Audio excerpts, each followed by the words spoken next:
we were praying before we started the recording, and my tears are like just percolating in my eyes because I'm so happy and excited about the work that God has done in both of our lives to bring us to this moment. We've known each other for years, met in Bali, coached together, and it's a pretty unlikely circumstance that we're here in 2024 having this conversation today, but I'm just feeling so grateful for you being here. And I'd love to give you the floor to kick things off with just a little bit about what's the amazing work that you do in the world and who are you as an entrepreneur? And then we'll get into your testimony. Yeah. Okay. Thanks for having me, Elena. I'm really honored and feel really blessed to have this conversation. I'm a dating and relationship coach, and I help women have the love that they want. So, whether they're single and they're dating, I help them through that phase with my husband, Matt, or if they are already in a relationship, I help them communicate and be in their femininity and connect on a deeper level to their partner.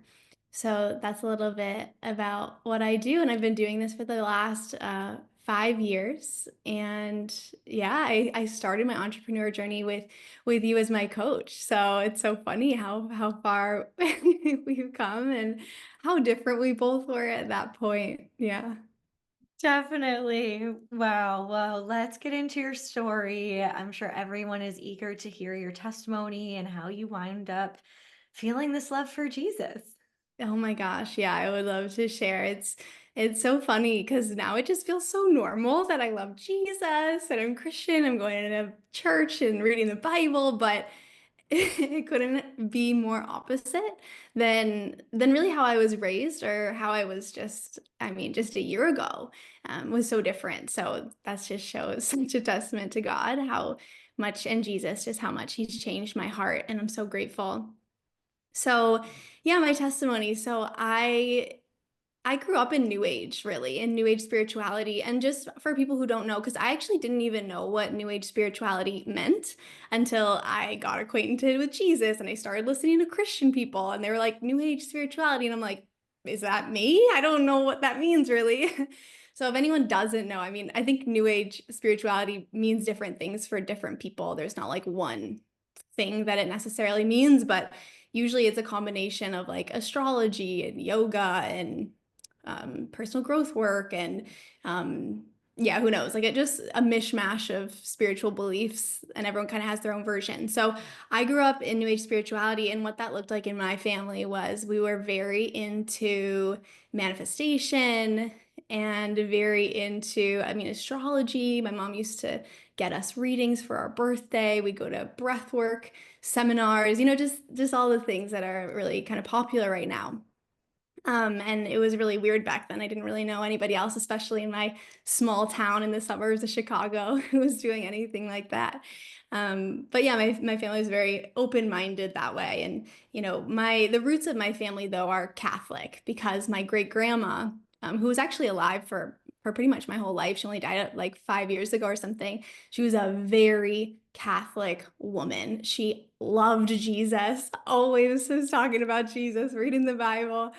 And so she was really the roots of our family's connection to Christianity, Catholicism, Jesus. But, for me, I always felt like I knew more than Christians because that was the belief within my family. And, we even went to like a church, quote unquote, that taught New Age spirituality. And really what they teach is that, Christians misinterpret the Bible. And really, Jesus is just a teacher. And we can all be as enlightened as Jesus. We can all be as powerful as Jesus. We can all heal ourselves and heal others like how Jesus did if we just work with our minds and have a positive mindset. And, kind of that was what I learned. So anytime I heard about Christianity, I heard it through the lens of I just know more than them. Like that's a nice idea for them, but I know the better version. That started really young for me. So yeah, there was a few years I went to Catholic school. Even I went to Christian youth group growing up, but I always my ears was and heart was never open to hearing any of that. Um, and my parents split when I was 16, and that was a really tumultuous time in my life. I moved out. I ended up living with my aunt and uncle, and at that time, I got really into drinking and boys, and and was trying to find my worth in those areas, you know. Um, yeah, so I feel like when I was young, it was real. I was very into spirituality. I always really was curious, like what was going on in the like on planet Earth. Like, why are we here? And I would like go to the bookstore with my mom, and we'd like read books about Buddhism and whatever. So I was always curious, right? When I was younger, and then I got a bit older, and I tried to find my purpose or my identity in partying and in boys, and that was just a dark hole that obviously I didn't find anything but heartbreak and confusion and pain down that. I mean, and there were some fun parties for sure, but at the end of the day, it was just like empty.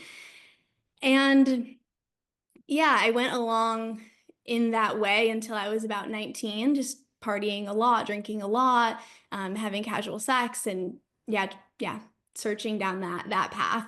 And when I was 19, I got pregnant. And that was really like a brick wall that I ran into that really had me like question everything. You know, even though I was having casual sex, I thought, oh, but it's not possible that I'd get pregnant. Like that could never be me. I'm not like one of those girls who gets pregnant or something. I don't know what I was thinking. I was obviously so young. And at that point, I chose to get an abortion. It felt like the best option at the time. And yeah, that was what made sense. I won't go into all the details of all of that because that could be a whole podcast in and of itself. And God's been showing me so much about my whole abortion journey. But that led me on a different path, right? Like I had been on this like, kind of destructive drinking and drugs path, and then it shot me in a different direction because I just saw I can't live like this anymore. And that's actually where personal growth came into my life. So I started learning about things I really needed to know about, like integrity and setting goals and doing what I said. Because before that, oh my gosh, I was such a mess. And yeah, just a drunk mess who you could absolutely never count on to show up on time anywhere or be anywhere. So I went in the opposite direction and I was like, I'm gonna learn these things. I'm gonna excel. I'm gonna start a business. I'm gonna be successful. And and all of that, like all the personal growth was very rooted in new age spirituality. You know, like you can create anything and you can manifest anything and all of that stuff. And, you know, I'd say for 10 years, I really pursued that path, you know, from 20 to basically 30. That was like my jam, like personal growth and growing in those ways. But my addictions and issues would always find their ways into the cracks. My issues with drinking, there'd just be random times where I'd drink a bunch and or do coke or like go down that path, or then there was times when I'd get lost in relationships, like these addictive patterns around sex and love. And so I tried so hard to like be good and like have my life work well, and then I just get sucked back in. So it was kind of this back and forth. But I'd say at 26 I got out of a really bad relationship. We were engaged. I was engaged to a woman, actually. That's a whole other story too. I'm like, my testimony has a lot of, I like everyone's, but I'm like, it's kind of, yeah, okay. I'll try and gloss over the whole story though, without going too deep into the details of all of it. But yeah, so anyways, it was a rock bottom moment for me where I was just like, again, like the abortion was a rock bottom moment, and getting out of that relationship. I was living in LA at the time, like rock bottom moment again. And basically that's what led me to Bali. So I was 26 years old and I went to Bali to just go for a vacation with a friend. And I knew that my life needed to change. Like I knew I had issues around relationships. I knew that I needed to stop drinking because I had gotten into another cycle of drinking. And so I got to Bali, and literally like 2 days after, I was like, I'm gonna be sober. I'm not gonna get into any relationships. I'm going to just like kind of cut off all these vices that I've just been using to distract from my life and just get myself like straight and sober and like all these things. And so at that point, I got into 12-step recovery programs, which were so helpful for me. I really needed it to like get sober. And if anyone doesn't know what that is, it's like Alcoholics Anonymous, and they have lots of different branches like Sex and Love Addicts Anonymous. And anyways, that helped me a lot. That helped me a lot in breaking the addictive patterns. And I'd say from 26 to then 30, my life definitely was just getting it was like getting better and better. I was just like, okay, I'm sober. I know how to have healthy relationships in a whole new way. I'm still in my personal growth. I've got my spirituality. I started a business. At that time, I was living in Bali. I ended up staying there long term. I met Matt, who is now my husband, and we were in a great relationship, like healthiest, most communicative by a long shot than I'd ever experienced. So I was just like, okay, life is good. My business is going well, and was making money. And um yeah, it got to, so I'll fast forward through all of that, right? But the overview of those years was like life was pretty good. And I was like getting deeper into my spirituality, getting it deeper into New Age in Bali, of course, because it's such a place to do that. And within that, I was getting into a lot of like sexuality and tantra work, and also personal growth, like more kind of practical personal growth. Um, and yeah, I would say maybe a year and a half ago, I started to question some of those things, right? Like I started to question um, going to play parties, just like being there, because I would go to those, and being there and being like, wait, is this right? Like, is this kind of like, I remember thinking the word like, is this kind of like dark or like demonic? Like, is this, I just had these questions that started coming to my mind. And at that same time, I think I was starting to learn more about like more conservative beliefs, and like going in the direction of biblical beliefs. Like I was learning about the Bible, but more from like a psychological standpoint. So like there were all of these little steps, but I was never interested in Jesus as like, when people said Jesus is my Lord and Savior, or I love Jesus, or like Jesus is my everything, or whatever, I'd be like, you guys are crazy. And I am shutting off my ears instantly.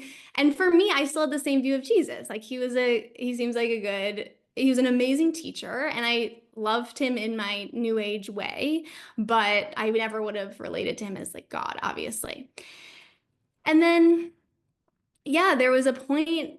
Okay, so at the beginning of this year, at the beginning of 2024, um, I was just feeling kind of empty, but I had everything that I thought that I wanted. I was engaged to be married to this man who I love so much. We were living in Bali, and like, what a dream to live in Bali, like definitely a dream of mine. I was making money. I had my business. I had my, following and all these things that I thought would make me happy. I was healthy. I had friends. It was like all good. But yeah, there was something in me that just felt kind of like dead inside or empty. And not all the time, but like in certain moments, like when I was alone, I kind of feel kind of depressed. And I was just like, what is happening? Like, I just think there's more. I remember the words I used at the time was like magic. I think there's more magic to life that I'm missing, and where is it? And I need to find it.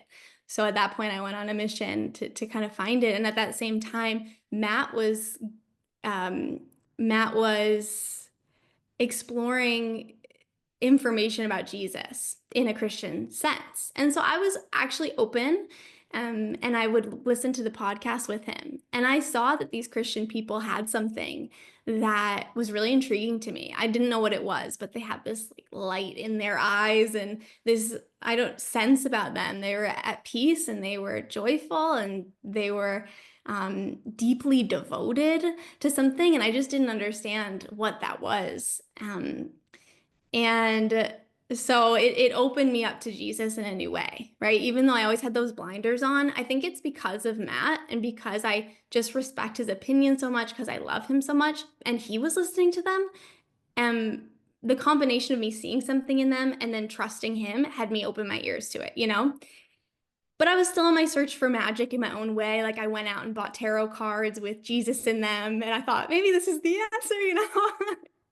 I literally went to the bookstore in Bali, and I was like, this is probably it.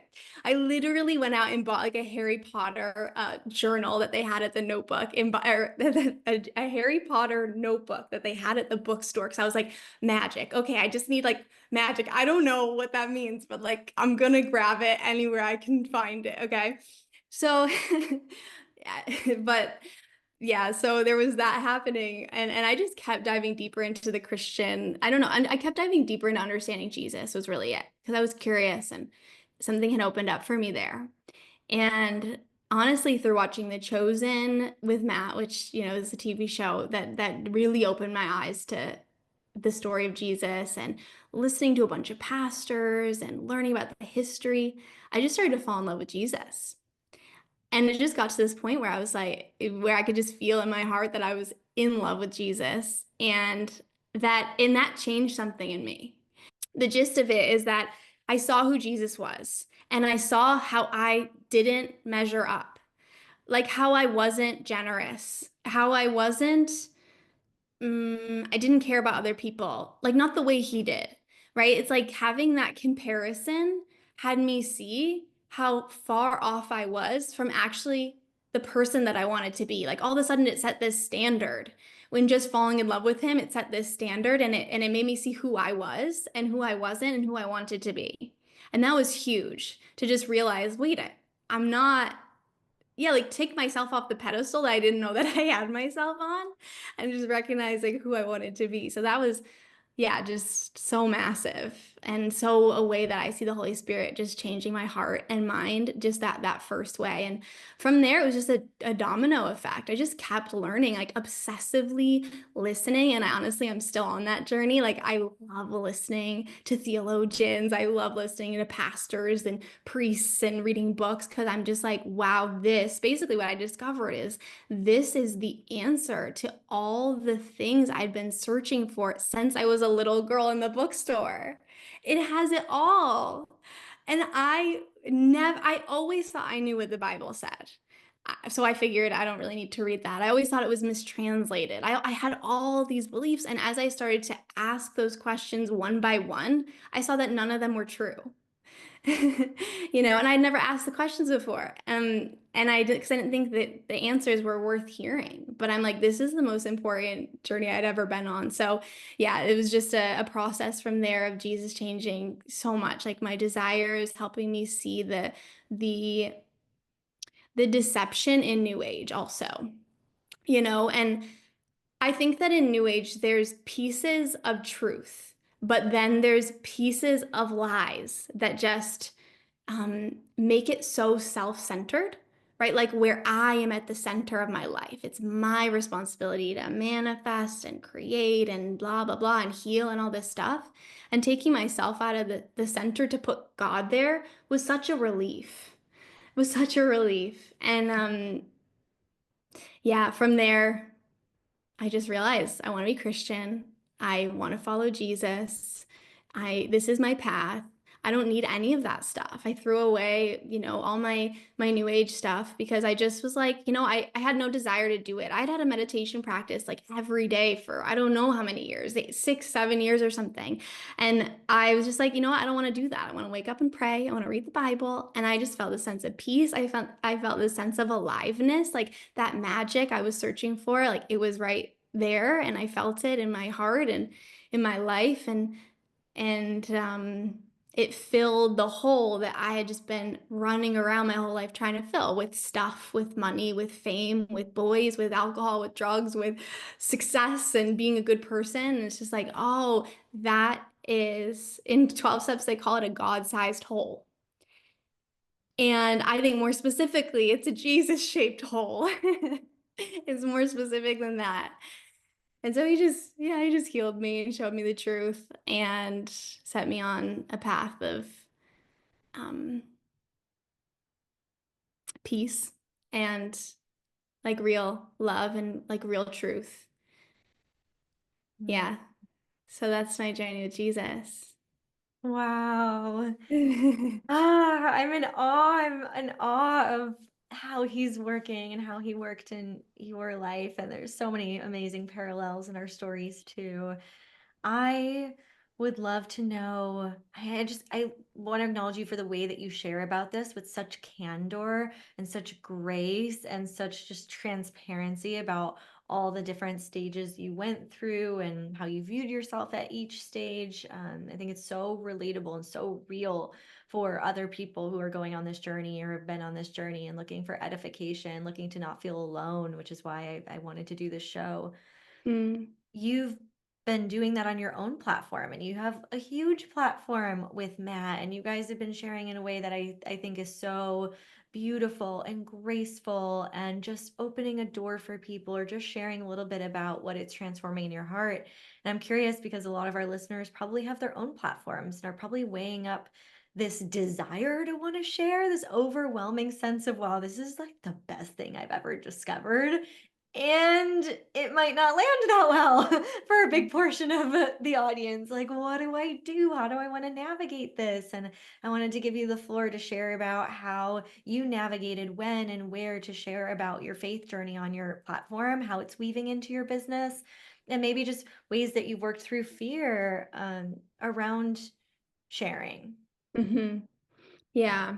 Oh my gosh, it was such a big question. So, in those initial months of learning about Jesus, falling in love with Jesus, realizing that I wanted to be Christian, I didn't post a lot. There was a, I don't know, 3, 4 month period where I hardly posted. And it was actually right after our wedding. So I had all this stuff to post, but I just felt like I don't even know how to be the person that I was before. I remember there were some times when I'd sit down to make content and I'd be like, okay, Kelley, like just make the content you used to make, and I couldn't. I like mentally could not connect. And I think that's so cool because it really shows how we are born new. I feel like such a new person. It's crazy. Yeah, the old me does feel a little bit like a stranger in the way she used to think. I read my old notebook when we were moving because we moved recently from Bali, and I was just like, whoa, I used to think this stuff. This was crazy. So, anyways, I think it's important to take the time that you need to integrate and process and just prioritize your relationship with Jesus, for anyone listening who's curious about this. That was what I needed to do because it is hard to share. It's a big topic, it's a big change, and there will be pushback likely. And I think that I needed to have the backbone and I needed to have my questions answered before I could stand up and say, okay, this is what I believe. And I want to tell you guys all about it. So that's the first step, just really devoting yourself to whatever that looks like for you, but getting closer to Jesus and getting those questions answered. Um, and then it got to a point where I knew I wanted to share and I didn't know how.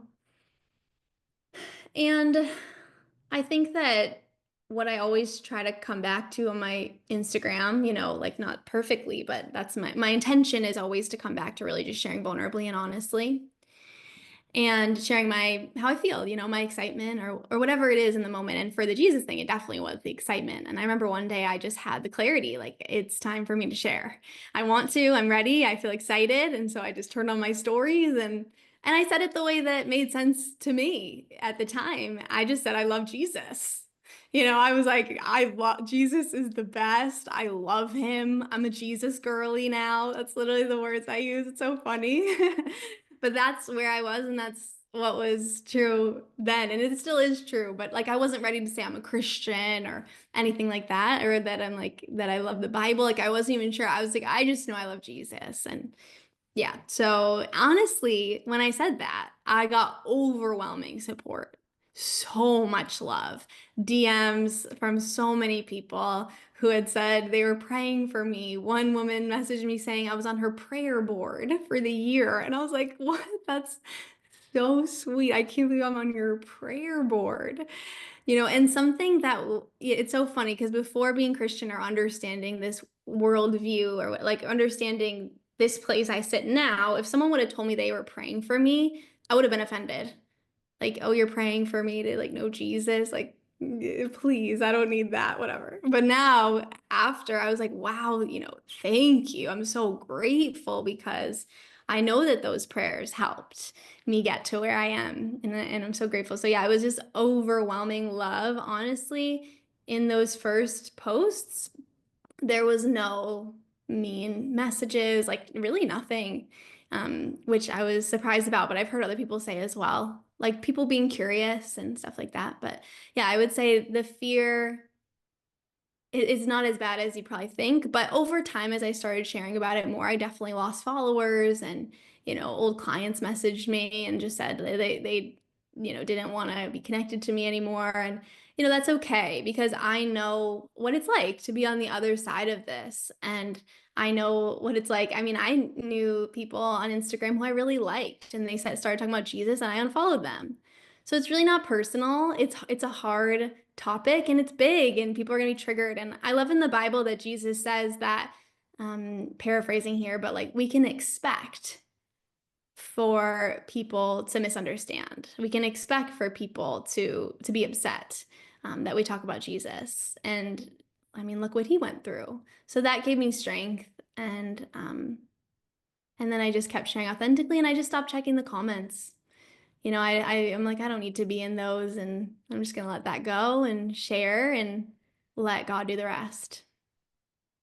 Really well said. And I was really touched what you said about this woman who had you on her prayer board. And that was one of the things that happened to me too after I got saved, where people who had been praying came out of the woodwork and they were like, "Yes, I'm just so happy for you." And I was like in awe at how much prayer works. And then since then, I've prayed for people and seen transformation in their lives, or prayed over illnesses or difficulties for other people and seen relief and seen things shift so quickly. And it's amazing to discover the power of prayer. And for any of you maybe listening who've gone on this journey and there's someone dear in your life who's not on the same page yet, you can just in the privacy of your own heart pray for that person and know that it does contribute and prayer does work. And ultimately it's between God and that person. It's all of our own decision, and he will work on us and he will pursue us. Um, Yeah, but I thought that was just so beautiful that you had that experience too. I would love to know, you spoke about really this idea of becoming a whole new person. I really relate to that too. Really, after my baptism, I felt like, in the months that followed, from the top of my head to my toes, a completely different person, a new creation. And wondering what's been the most surprising way that Jesus has changed your heart. honestly, the most surprising one was just loving Jesus straight out the gate. Like that's the most shocking one, that like I'd be the one on my Instagram saying, Jesus is my Lord and Savior. You should all know him and love him and read the Bible because it's going to be the best thing you ever have read. Throw away all your New Age books, like you don't need them. So that's like out the gate. That one's for sure the biggest. But um one that's been really cool that I've loved being on the journey of is just having this real change in heart around the way that, I was dressing, and just wanting to dress more modestly. I'm just like, oh, I, I, it's so funny when I look back because, well, basically, I used to wear like really tight, and I'm not condemning any of these things, for anyone who's not here on their journey or can't relate. Like, I'm not even saying these are shameful or bad at all. And just in my personal relationship with Jesus, I just saw where I'm like, wow, I really want to wear looser clothes that don't show off like every single part of my body. And I want to wear bras so you can't always see my nipples. Like I'm like my nipples were showing always for like the last 10 years, and now I'm like, oh, I want to be more like and I feel so, some of my friends were asking about that and who aren't on this Jesus journey, and they were like, well, why? Like tell me more about that. And I was just like, I just feel so safe and comfy and just like held by my father and by Jesus. And I just in that in that light, I just want to dress the way that I feel, which is so different than before. And I think I used to think that sexual empowerment or sexuality, I needed to have that in order to be like a feminine woman. Like that was a part of my teaching. I guess that could be another big thing as well, where it was like so much about intimacy, sexuality, sex, being sensual. And that was such a key pillar of being a feminine woman. And that has really transformed because, of course, I think that's so important to have beautiful sex in a marriage. And I think it is important to not relate to our sexuality with shame or anything like that. But to have that on display like I did, it just all of a sudden felt really inappropriate and just off for me. So that changed my teachings, that changed the way I was dressing, that even changed the way I like interact with people, and just to become more modest all around. Because modesty isn't just about the way you dress, but it's also about the way you hold yourself. And so I've loved that. I've just really loved that journey. Mm, yeah, I find it, I actually went through something similar, and I'm just in awe of how Jesus changes the very desires of our heart to match his desires for us. Like, I've just suddenly wanted things that I've never wanted in my life before, that he sees for me, that would grow me as a woman or would be good for me as a person. Like, one big one for me is I didn't want kids when I was in the new age. I came to Jesus, and within a matter of months, like, he put that desire on my heart, and I prayed about it a lot, and he changes our very nature. And I've had a lot of people in the show. I've been doing these episodes, and everyone in their own way says kind of the same thing, that it's just the taste for the old ways and the old belief systems and the old lifestyle just falls away, and there's just something greater that we're being pulled into, and it becomes easy to just say, oh, that's not for me anymore, and want something closer to God's heart. Totally. Wow. Yeah. I want to hear about how your teachings have changed too, because you're a master. You and Matt both are masters at relationships, known all over the internet for how well you teach masculine and feminine dynamics and help people get into really beautiful, solid relationships. And I'm just wondering, how does like the new age polarity teaching compare to the types of things that you're teaching now that are more biblically sound? And there's a lot of masculine and feminine teachings in the Bible. How are they different than what we learned before? Yeah.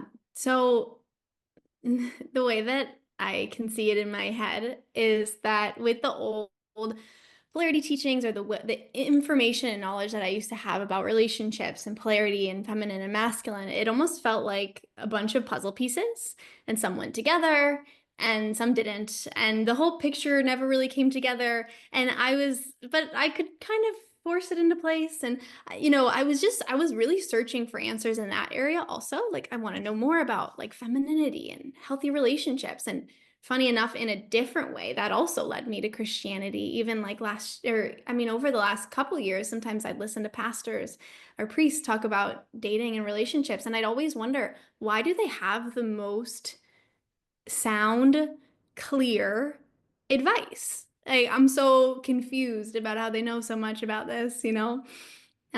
So what I'd say, I feel like polarity teachings now feel a little bit like a cardboard cutout of the truth, right? Like, there's some truth, and yeah, there's some stuff in there. It looks like the truth, and it even can kind of feel like the truth, especially if you've never had the cardboard cut out. But then with the Bible and Christian teachings, it's like a whole three-dimensional um, thing that has all the answers. It's like where that hadn't not all the puzzle pieces. This is like the entire puzzle with the picture on the front, and it all comes together. So specifically around femininity, it was a really cool journey for me to unravel the new age femininity and find the biblical femininity, because, and I'm still on this journey, but one big piece is, I feel like in new age femininity, it's a lot of people and teachings are say that femininity is uh, kind of like laid back, chill, and not necessarily a hard worker, right? Um, she's not like working really hard on her business. And if you are working really hard, you're probably in your masculine. Or if you're doing a lot through the day, you're probably masculine. And I kind of like been trying to figure that out over the last year, because I'm like, well, it doesn't feel fully true. But then there was a part of me that when I would work really hard on my business, I'd be really devoted to something, I would fear that I would become more masculine, that Matt would be less attracted to me. And he'd reassure me all the time that that wasn't the case. And he liked when I worked and whatever. But my conditioning from the new age femininity was like, well, I need to slow down. But then come over to biblical femininity. And one of the first YouTube videos I watched about this, like in the process of getting saved, was about Mary. And in the video, she spoke about how Mary was so deeply in devotion to her purpose, which was to be Jesus's mother. She was such a hard worker. She was, not thinking of herself, very like self-sacrificing. And it was a whole new view of femininity that I didn't know. Like I didn't know that part that could be devoted and hardworking and in her purpose. I'd had little tastes of it in New Age. Not saying it's completely devoid of that, but it's pretty devoid of that. Whereas this was like this full woman who could work hard and who could yeah, like be devoted to something bigger than herself and beyond her relationship too. So it like set me free from the chains of thinking I couldn't work and really invited me into being more devotional. So I started practicing that in my business. Like, how can I be in devotion to my business, even when I don't want to, even when I am yeah, like wanting to chill or whatever. Like, how can I be in my heart and in service to this purpose that's bigger than myself? And so I think that that's a really big one about femininity that I've just loved understanding. And even in the Bible, in Proverbs, what is it? Proverbs 30, 31, I think. 31. Yeah. They talk about how this woman that they're talking about in Proverbs 31, she's an entrepreneur and she's like buying and selling the land and she's making sure it makes money. And I'm like, oh, I love her. Thank you. I needed to hear this. Totally. I highly recommend everyone open their Bible and read Proverbs 31. It's such a beautiful encapsulation of the multi dimensions of biblical femininity. And I think you articulated it so well. I felt that too. I always felt kind of shamed in the New Age world for being someone who's good at business and successful and hardworking. And I never felt like that was making me masculine, but that's what I was being told. And I also feel, honestly, since coming to Jesus, I've never felt more feminine in my whole life. I've never been more tapped into that part of myself because there's that ultimate surrender to the ultimate masculine of giving my life to Jesus and being in right relationship to him as the created and him the creator, and that kind of devotion to my savior and to the king. It has just allowed me to embrace my design as a woman and to feel that servant leadership that we're called into mutually in marriage within my relationship, although we're not married yet, and getting to practice that. And where it felt like in the new age some of it was just kind of behavior modification, if I'm meant to act a certain way that's like more submissive to my man to help like empower him, where it just comes naturally when it's in this order and when my man is following God and I'm following him and we're moving together in Yeah. that biblical definition of relationship or biblical invitation of relationship. Can All I right. say something about that? Yeah, please. Because I think that that's so huge. I love the way you said that. I've loved being in submission and devotion to Jesus. It's such a cool experience. And that safety that women always want in relationship can be found there. Like that real, unshakable safety that we can never fully get from our partner. We can, but then of course they're gonna fail us, they're gonna have their own wounds, like whatever it is. Like, but that safety and that love that we're looking for is at the end of the day not in our partner, it's in God. And I think that in the new age and in new age polarity too, there's an encouragement to put your man at the center of your life and to make him your God.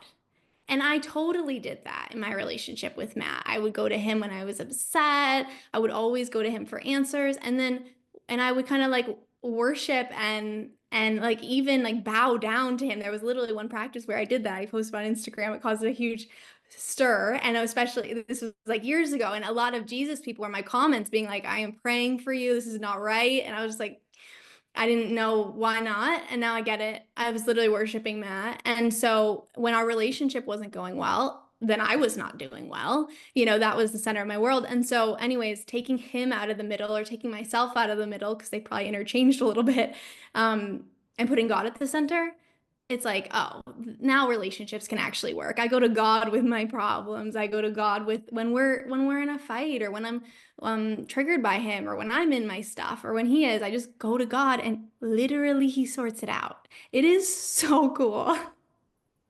I'm so grateful.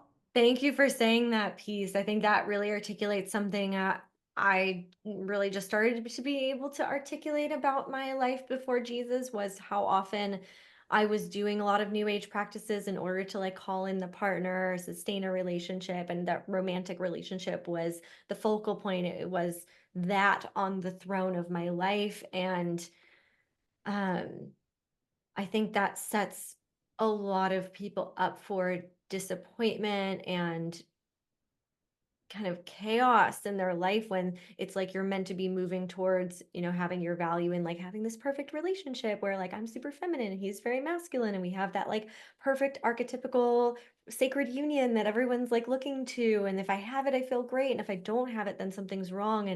And oscillating between those two, because there's not that thread of Jesus and God being the focus of your life in that paradigm. So thanks for speaking to that. And that speaks so perfectly to my last question for you, which is around how has your marriage shifted, and what are the ways that, you guys were already thriving in your relationship before, but I'm just curious about the ways that Jesus has changed how you guys relate to each other, ways that you bring him into your marriage. Do you pray together? Do you go to church together? And what benefit have you seen bringing that into your relationship have?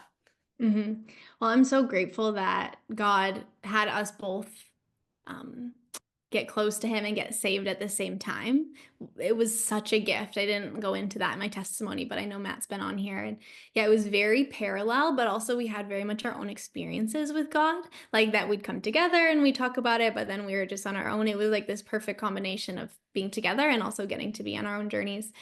So it's been super cool implementing this into our relationship. Yeah, we pray together, we go to church together. And one big thing, I mean, there's a lot of things that change, and um, it goes back to the question about how my business has changed too. I didn't say this piece, but one way that I can see it or understand it is like the roots of my business and my teachings were New Age. And now, and even though some of the fruits looked the same, the roots were very different. And now the roots are biblical, and it's like so much more thriving with some of the same looking things, but then with so much more depth. So that's in my business, but then also within our marriage. So we got married in March, and I would say I fully accepted Jesus as my Lord and Savior in April. And so it was cool the way that coincided.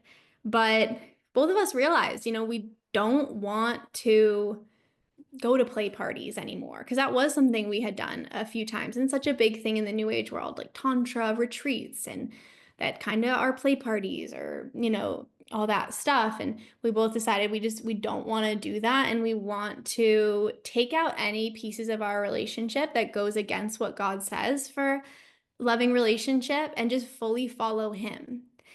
And it has created such a better sense of clarity and safety within our relationship because now I know that I'm following Matt and Matt's following God. Because in New Age, it's like, who's your man following? It's kind of scary. So how could I? I mean, I think I was pretty good at surrendering regardless of that. But now that we have that, I'm like, wow, I can really surrender my relationship. I can really also stop putting so much pressure on him to be perfect, to meet all my needs, to make me happy. That was a huge thing in our relationship where I realized where I'd been in this mentality of more so getting what I want. Like I need to communicate how I feel. I need to communicate what I want. I need to communicate what I need. Which, when I look back at my history of relationships, there was a time when that was such a breakthrough because I used to be the complete opposite, like never say a need, never say a feeling. And so I swung the full opposite direction. And I learned a lot in that. But coming to Jesus had me see, oh, wait, I want to come to a more centered place where I'm actually more in service to him and in service to our relationship and doing for him and giving to him in ways that I hadn't been, in like ways I hadn't been generous and in ways I'd been really selfish. Um, and so just bringing me into more clarity of the woman I want to be, the wife I want to be, and having God lead us and not putting so much weight on our problems also. Like, I think our problems used to really shake me and scare me, and now I just go to God, and it's really beautiful the way that God's just like, just the other night, I was feeling triggered about something. I didn't even bring it to Matt, which I think my old version of me, I would have brought it to him right away. But this time I just brought it to God. I prayed about it a lot. I let myself feel my feelings about it, and then I let it go. And I genuinely didn't think about it. And it felt like such a big problem that night when I wrote about it. And then 24 hours later, I had completely forgot about it. And Matt and I had a conversation, and basically he said exactly the thing I wanted to hear. We were just in such perfect harmony, and it was solved, and it never had to be a problem. And after that, I was just sitting with God. I was like, thank you so much, because that wasn't me, that wasn't Matt, that was you completely intervening in our relationship to kind of get us back in right standing with each other. So Wow. many things, but those are a few ways our relationship has changed, our marriage has changed. Wow. Yeah, I've been reflecting a lot on the beauty of understanding the true gospel and how that gives us this, like, the ultimate example of forgiveness and grace. And when we accept that gift from Jesus, how we can then give that more easily to other people, especially our beloved partner.